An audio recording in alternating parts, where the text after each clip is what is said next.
Hi, இன்றைக்கி நம்ம simple and ஈஸியாக மஷ்ரூம் பிரியாணி லஞ்ச் பாக்ஸ் ரெசிபிக்கு எப்படி பண்ணுறதுன்னு பார்க்கலாங்க. குக்கரில் தான் தாளிக்க போகிறேன். எண்ணெய் ஒரு ஸ்பூனும் நெய் ஒரு ஸ்பூன் போட்டுட்டு ஹோல் பிரியாணி ஸ்பைசஸ் ஆட் பண்ணிக்கிங்க.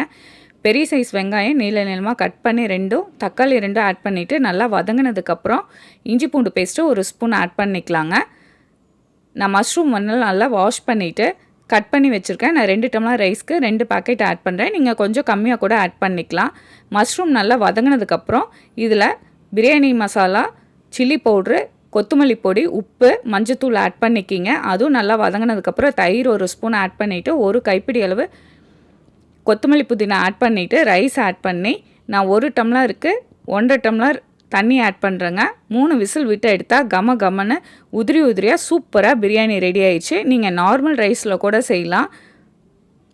இது லஞ்ச் பாக்ஸ்க்கு பர்ஃபெக்டாக இருக்குங்க. கண்டிப்பாக ட்ரை பண்ணி பார்த்துட்டு கமெண்ட் பண்ணுங்கள். சேனலை சப்ஸ்கிரைப் பண்ணுங்கள். Insta, Facebook